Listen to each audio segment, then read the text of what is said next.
Welcome to Homeschool Your Way. I'm your host, Janna Cook, and Bookshark's community manager. In today's episode, I am joined by Angela D'Antonio. She has been homeschooling her daughters for over a decade, beginning with preschool and now continuing through high school. She has worked in sales and customer service for a homeschool curriculum company for over 5 years. And her true passion lies assisting families in discovering the perfect curriculum for their children. You can find Angela offering her services as an academic tutor, offering personalized consulting services, both in person and online. Angela, thanks so much for being here. Thank you for having me. Now, with all that being said, of all the things that you can do, it almost makes you sound like a superhuman with superpowers. So, this conversation is really going to be about how working parents make homeschooling work for them. And I think that you are a perfect person to talk to about this because you have been so busy in your professional life while homeschooling your children the entire time. So, go ahead and introduce yourself to our audience and just tell us a little bit about how you came into the homeschool world. Okay. So again, my name is Angela. I became a homeschooler honestly during a transition for my family. So my husband is a professor at a university, and when he got a job, we moved cross country with a 4 and 6 year old in tow. And during what was already a big transition for our family, we decided to try out homeschooling as an option for us. So part of the negotiations were, let's try this new thing while we're in this new place. And that was 2013. So at that time, my oldest had only been through kindergarten and switched to homeschooling with us, and my youngest had never been in the school. In fact, today was her first day at a legitimate school. She actually went to take a class at the local university today, and that was the first time she's physically gone to a class outside of our home. So it started off as an experiment. We just really liked it. It worked really well for our family for lots of reasons and more that we discovered over the course of time, and we stuck with it. But again, as you'd said, the whole time I have been working full time while homeschooling my kids. I have been fortunate enough to kind of have the kinds of jobs that allow me to flex for such things. I was working as a nurse for a long time. I worked weekend nights and homeschooled my kids during the days on the weeks. And then when I worked for the homeschool company, I was able to work from home and cover childcare sometimes when I travel. So, when you were even exploring the idea of homeschooling, were you in any type of community where you had seen homeschoolers either positively or negatively in your personal experience? So I originally lived in North Carolina, and North Carolina is a huge state for homeschooling. So I think when I lived there, the number of homeschool students surpassed the number that were in private schools in the state of North Carolina. So it's really big there. Interesting, the laws are made there so that kids can't really participate in things in schools. So North Carolina kind of had like whole systems in place for homeschoolers. They had homeschool bands and homeschool swim teams and homeschool, they kind of built systems for that because there were enough of them. What really brought me to it is I had a coworker who had 4 kids and still worked full-time night shift as a nurse and was homeschooling her kids. So I kind of thought, well, if she can do it, then I should be able to do it. I have half as many kids. And I I'm worked not sure the math works the same way. somehow. But she was also just really helpful. She knew me well enough to kind of tell me, which curricula would be kind of a good fit for me and my family, which helped a lot because I think a lot of people who have looked know there are tons of options out there and it's really hard to kind of wade through. But she saved me kind of a lot of money and time by pointing me in the right direction. And then I did go to the big North Carolina home educator conference right before we moved across the country. We live in Oregon now. And kind of had that time to kind of see all the options that were available to me. So I did have like one really good support person. I didn't really know a lot of homeschoolers other than that one nurse though. It is amazing how it can just take one person who is encouraging and, like you'd said, knows your family and knows what, some of the ins and outs. And I think that's why community is so important. I think that's going to come up again and again in this conversation that while we can as parents, as women, we can do a lot of things, but there's no reason for us to have to do them on our own. Yeah, yeah, for sure. And one of the things, I live kind of in a small rural community now. I had always kind of made this promise to myself that if any family came to me and needed information, that I was just going to provide them what was kind of given to me at the start.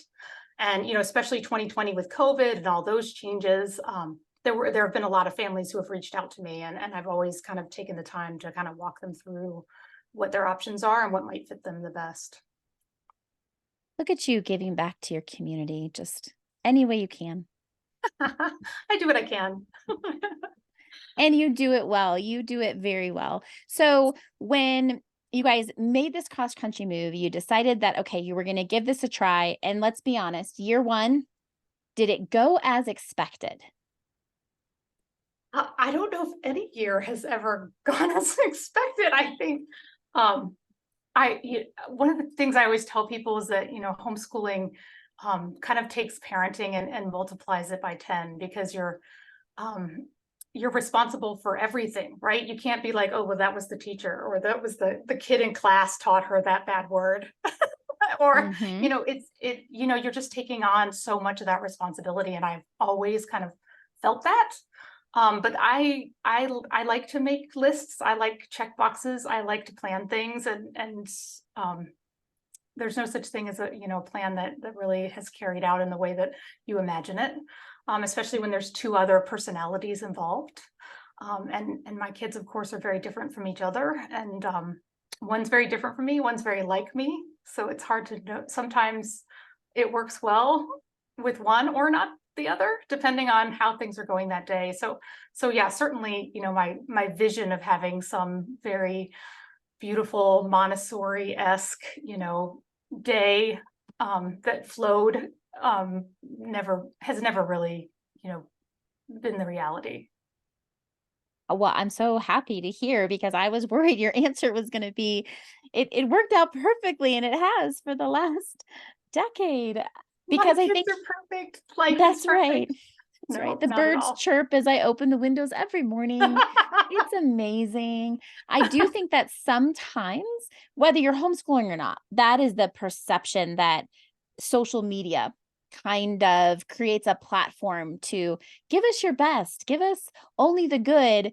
And when you're inundated with that kind of visual stimulation, you start to look around and you're like, wow, I'm kind of crappy. I'm a crappy cook. I'm a crappy decorator.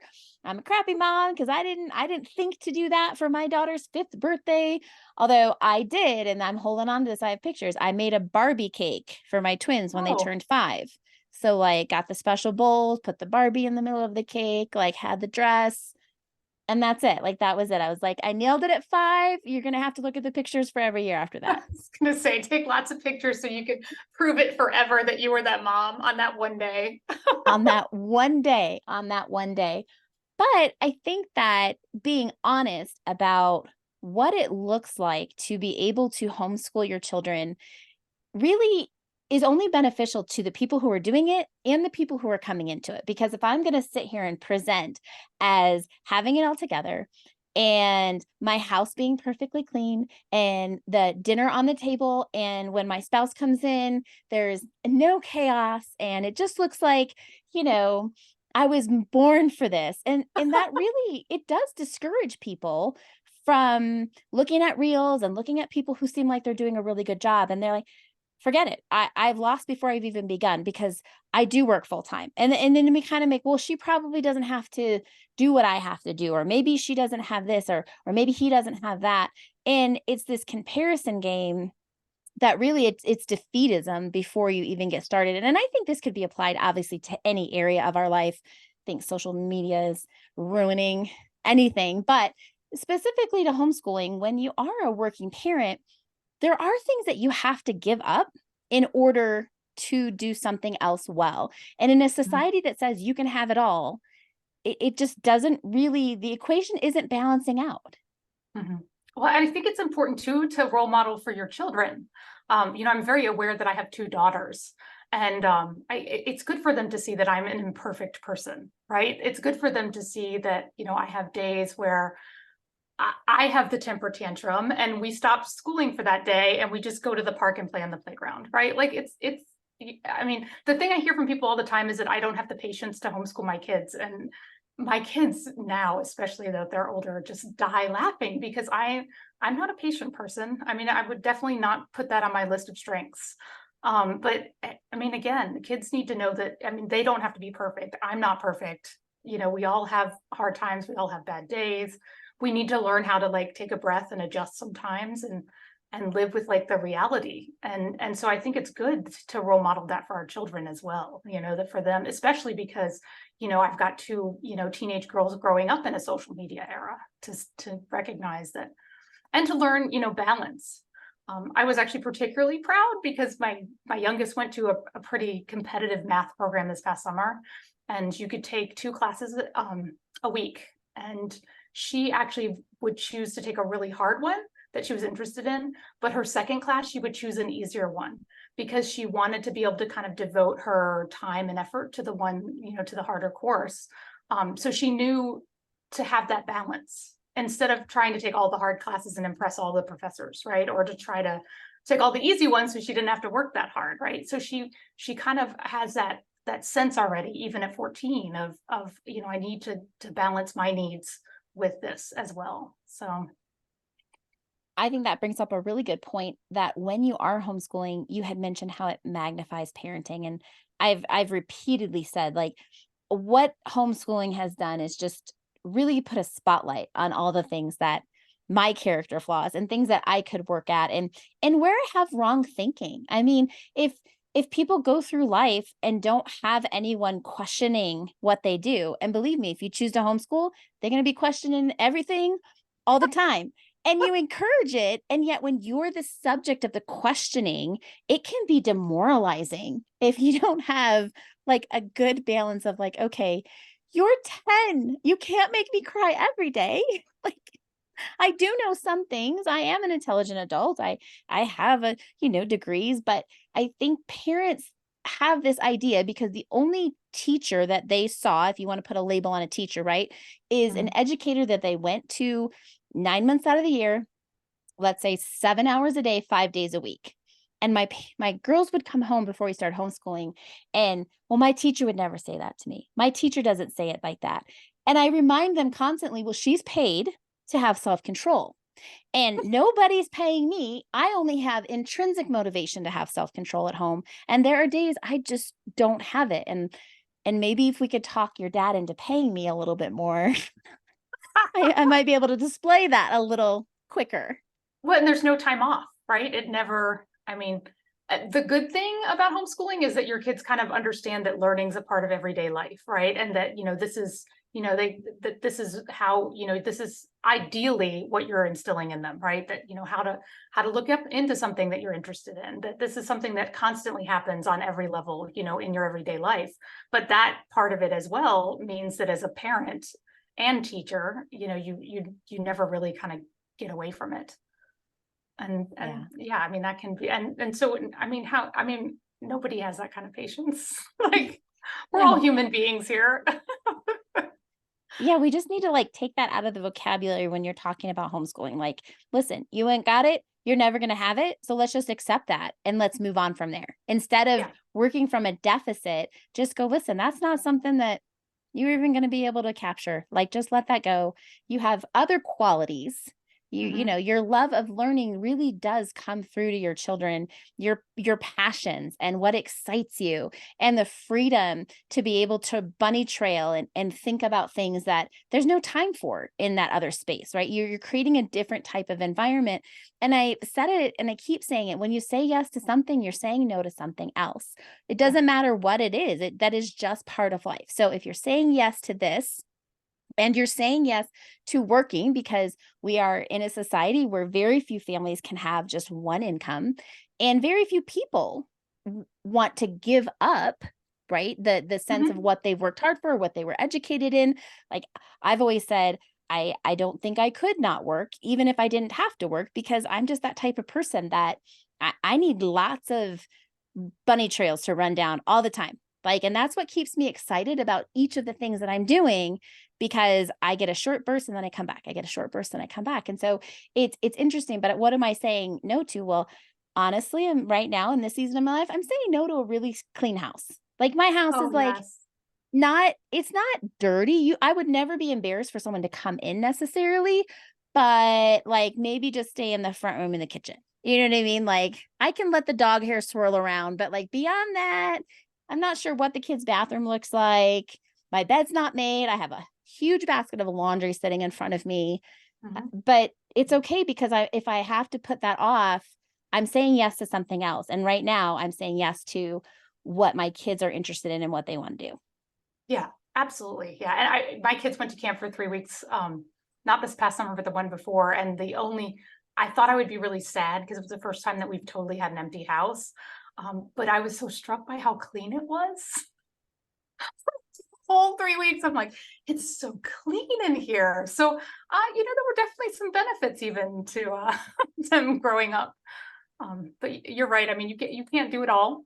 And there's actually kind of an interaction I had with my oldest preschool teacher. She was very well known for kind of being this super amazing Zen like Montessori instructor, in Durham, North Carolina, which is kind of a very, granola kind of place to live. So we got lucky to get this teacher, and I had spoke to her one time and I was like, how do you pull this off? Right. And she actually said, your kids are getting the best of me. She said, I was not like this with my own children.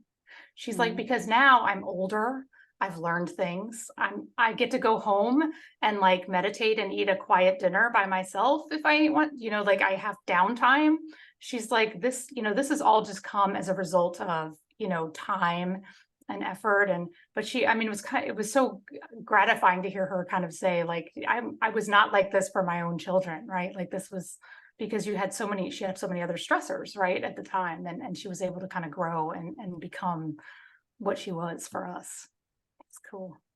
I do like that idea of the reverse. I think in my, I don't know, our generation, our situation, I feel like there is a lot of regret on the generation ahead of us, right? There was this push to produce and monetarily be able to prove that you mattered, and then we kind of were the byproduct of that. I mean, me not so much. I had hippies as parents, so they didn't really care about those things. But still, there's this idea of, especially as you see aging parents or if you've lost your grandparents, you hear this idea of regret. And there's one thing that I have told my children and I tell myself is I don't want to live a life of regret.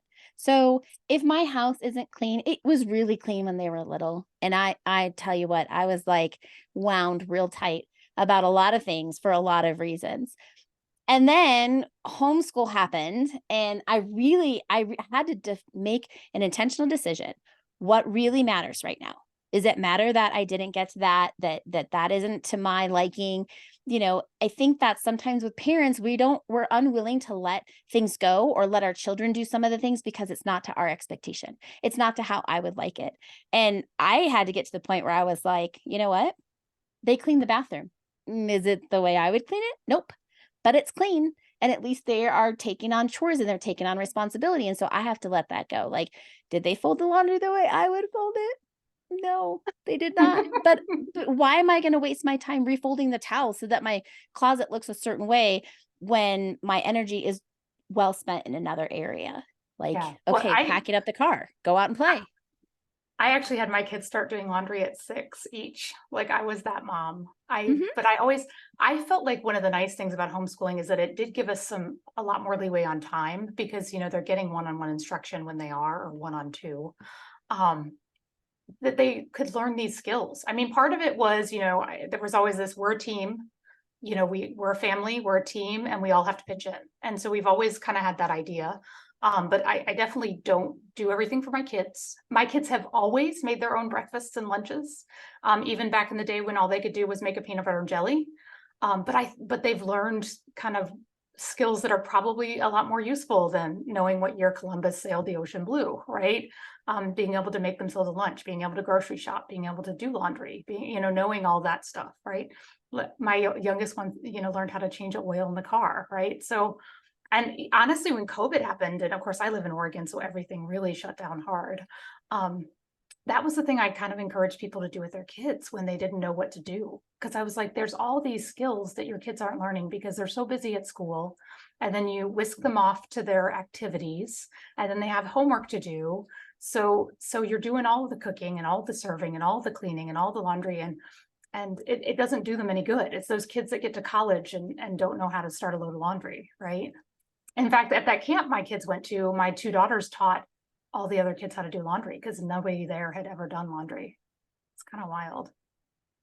Well, and do you think that sometimes, again, I'm thinking about as we came up in the world, there was the women that went before us who really paved the way for us to be able to choose what we wanted to do, right? Just a few decades ago, there wasn't necessarily choices. There was limited choices in what women could do.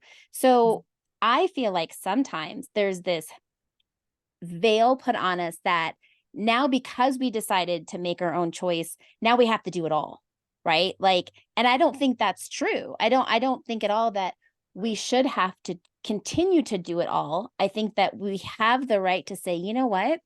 I need help here. And guess what? You're 10 and you have a lot of time on your hands, more time than I do. So let's get that laundry folded. Let's, teamwork, like let's come in. Where before, for a little while, when I was first married and I had a set of twins right out the gate, and I was like, oh my gosh, I got to make sure I get it all done. And I was miserable because I was trying so hard to keep it all together. And for what? Like, I created this weird dystopia that I was living in. I was the main character, the supporting actresses, like nobody was even reading the book. And I really needed permission, time, and age to step out of that and say, I don't care anymore. Like, now don't get me, like I said, I like a clean house. I cannot stand chaos. I don't do well with disorder. So I'm not saying, say la vie, everything can be everywhere. It doesn't matter. So I think individually you have to really understand and gauge where your comfort level is with some of that stuff.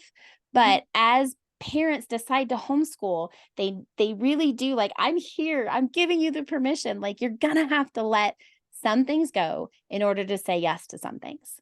Yeah. Well, I've been very lucky too in that, of course my family looks a little traditional in that my husband's the one that goes away to work, and I stay at home and carry out the homeschooling, although I do work.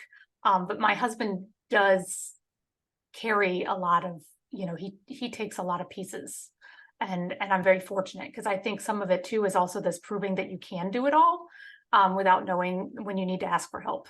And so sometimes dinner, he cooks dinner. He's really good at editing papers and I'm not. So that's always his job. When my kids were young and they used to have to read kind of every day, he did that with them in the evenings before bedtime, let them read to him. And so it was like one thing that was off my plate the next day. So, I mean, it was also nice to kind of have that piece and to have that secondary support. And, people get it in different ways. Sometimes it's spouses, sometimes it's parents, sometimes it's pods, neighbors, friends. But yeah, trying to do everything on your own is never going to be a recipe for success. Let's talk about some practical things that you've been able to implement that maybe, okay, so maybe it works for you, it's not going to work for somebody else, but it may just spark something for somebody that goes, yes, that's the piece I've been missing. That's how I need to do it. I know for me, meal planning, it sounds so antiquated and ridiculous and like Stepford wife kind of, but I have to tell you, when I am at the end of the day and I don't have to think about what the family's going to eat, because that is still my responsibility. If we left that up to my husband, that would just not be that's not a good fit for him. So he does other things for sure. But it's an amazing idea that if you have a plan before the week begins, I mean, and this shouldn't be groundbreaking, but for the many years, I didn't do this. And now it's like, it's just the only way that we survive at this point, because it would be 7 o'clock. My chicken would still be frozen and there'd be people would be crying and complaining there's no food. And that was just yesterday. Yeah, my husband's actually always been big on meal planning, but it does make a difference. We even have like a board in the kitchen where we have the meals listed up there. So like my kids know like what's coming. Sometimes even like if we forget to thaw something, my kids now will be like, "Hey mom, the we're supposed to have this tonight," and it's not. So that's kind of cool now that they're older. But it that really does help, and my husband's really been big on it. My parents also kind of make a note of what nights they might want to just like wander over at 5 or 6 p.m. They know what the Like menu is going to salmon be. night, my dad's like, "Oh, what's going on over here?" That's Which is kind classic. of it's awesome. So yeah, we definitely meal plan. Again, I've always had my kids do chores even at a very young age. So they did, they've always been responsible for their own laundry. And then as they got older, we gave more pieces. Bathroom, pets have always been their responsibilities. Um, Now vacuuming, they're older. Um, so we always have handed out chores. I've always thought that was appropriate. I think it's good for kids, regardless of their age, to know that, they're part of a team and they need to do that. They need to pitch in. That it'll make them better roommates. I think when the time comes as well. Um, we did, I talked about the reading. One of the things we really did is at the younger ages, we used different curricula that all kind of required that there was some element of reading and comprehension questions. And what we did is the kids would read to my husband at night before bed. And then the next day, what it allowed them to do is get started without needing to sit down with an adult. Because mornings can be crazy. They were crazy with school, but they're still crazy. Homeschooling doesn't get rid of that morning thing. But especially when they were young, they didn't have to wait for each other. I had a daughter who can get ready in a half hour and one that takes two. So they didn't have to wait. We didn't have to sit down with them. They could just get going. But not only that, I felt like it actually helped their comprehension because they slept on it before they answered questions about something they had read. Later, we came to find that one of my daughters was dyslexic, and she actually has a difficult time reading something and answering a question immediately after, like say you would on a standardized test. But if she sleeps on it, she remembers details that nobody else would. Like she just needs that time to process it. So that to me made a huge difference in how my day went. And it took me years to think to even do it, but just made the day flow so much better for all of us. And then the other thing I can think of that has happened over the years is every time my kids and I start to butt heads, sometimes, it's 3 or 6 or, those magical ages where they start to talk back or they're just, frustrated. Um, my feeling has always been that it was a sign that they needed more autonomy. And so when we'd start to have those times where there was pushback from my kids, I would sit down with them and try to figure out what else they could take responsibility for. Because, especially because of the kind of person I am, I'm very, again, type A list maker kind of girl. It would be very easy for me to tell them what to do every minute of every day. And And it'd be right. And you'd be right. yeah, of course, I'm always right. But nobody wants to live like that. If you thought about working a job like that, nobody likes to be micromanaged. And so as time goes by, every time we would kind of get to those points where we were starting to butt heads, there was always something more that I could hand over to them, more responsibility.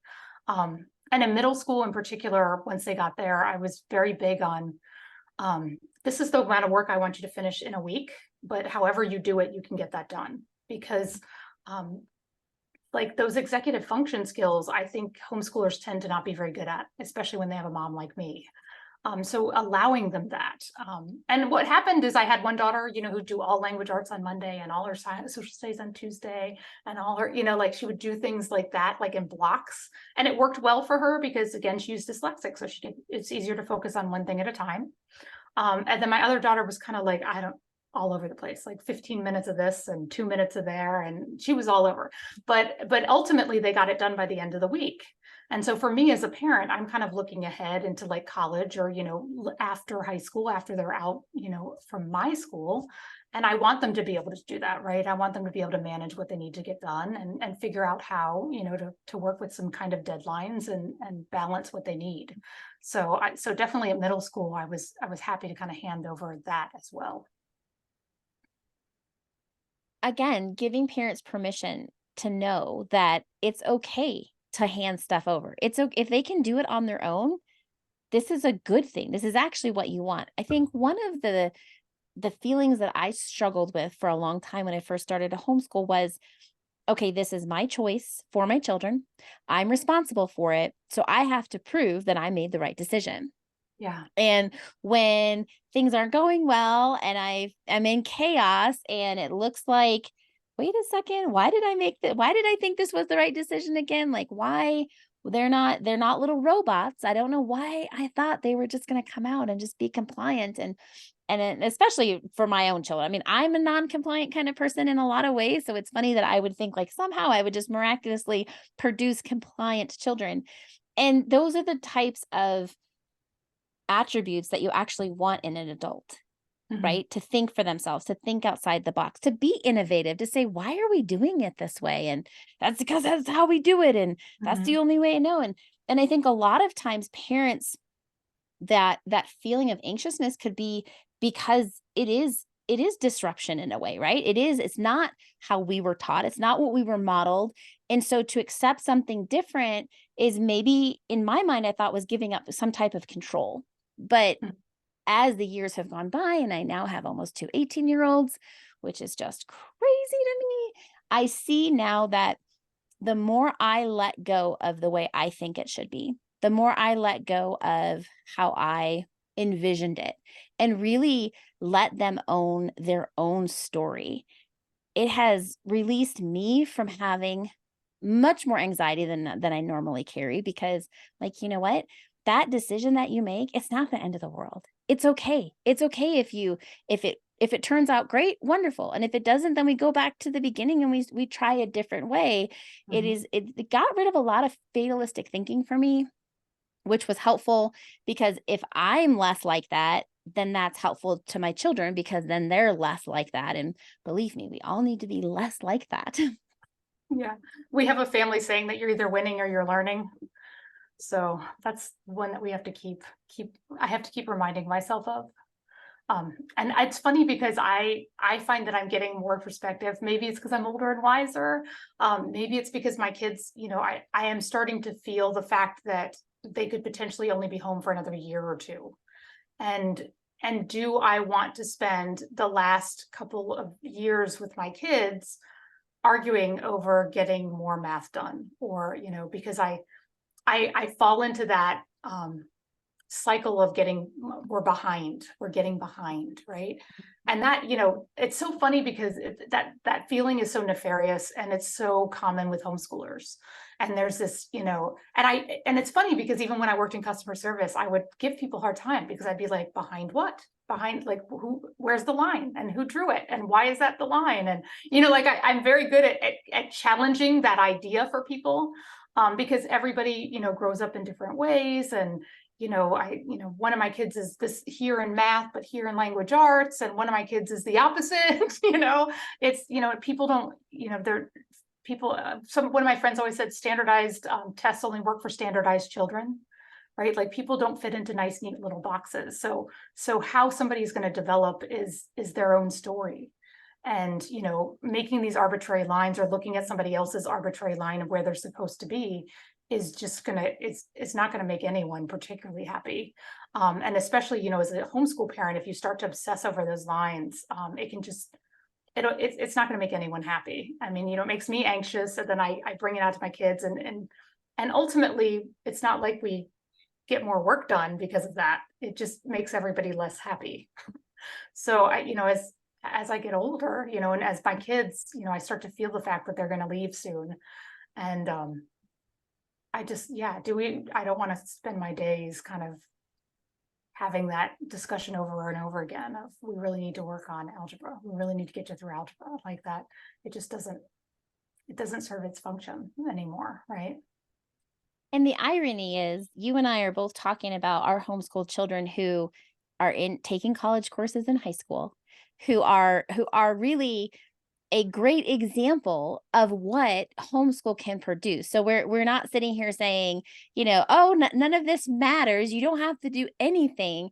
We're just Mhm. saying that if you let your children have more control and you're willing to give up some of your control, it don't be afraid of what it will produce. Mhm. Well, there's isn't there that quote about how we're supposed to be raising adults and not children, right? Like ultimately our job is to raise an adult. And so it's important to kind of hand the helm to them as much as you can over time, right? But yeah, I mean, you're right. My kids, yeah, my ninth grader is taking classes at our local university. I mean, it's not, my kids are definitely excelling academically. Um, but again, that's part of that is self-driven. Um, and part of it is as well that one of the nicer things about homeschooling is that my kids could differentiate their learning. And so they both pursued what's interesting to them. And so of course they're going to be more successful pursuing what they're interested in, right?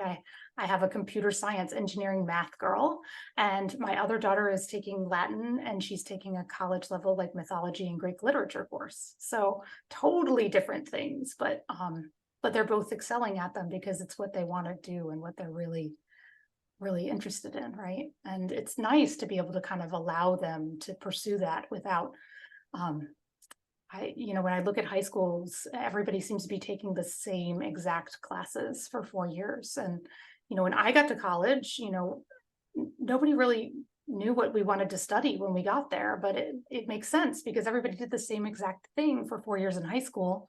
So nobody had the time to explore their interests or take a Russian history course or Latin or Greek literature because it really isn't an option at that point. And so then you go to college where you're spending a bunch of money and you don't always have the time to explore either because most of us don't have the wherewithal or the means to just take classes for fun in college, right? And so I mean you're kind of missing that opportunity to explore your interests. Do you have a homeschool hack? Doing the reading at night, I think that was really something that transformed kind of my days. Really, it transformed what our days look like. I think my kids' reading comprehension is really strong because of that. And it was also something that I could hand over to my spouse. So, having my kids, instead of us reading to them at night, which is normally, I think, how people see their bedtime routines, our girls would read to us and usually my husband. It was one less thing for me.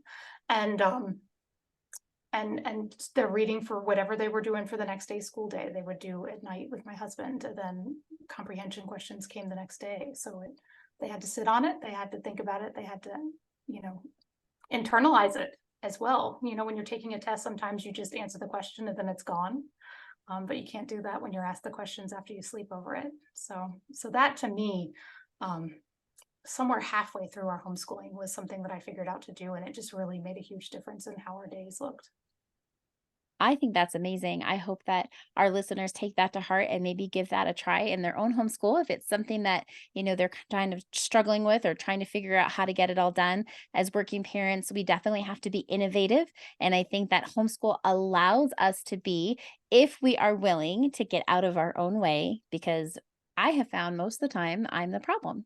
So I want to thank you so much for taking the time to come on today and just to talk about your experience as a working mom who is homeschooling and doing a really good job at both.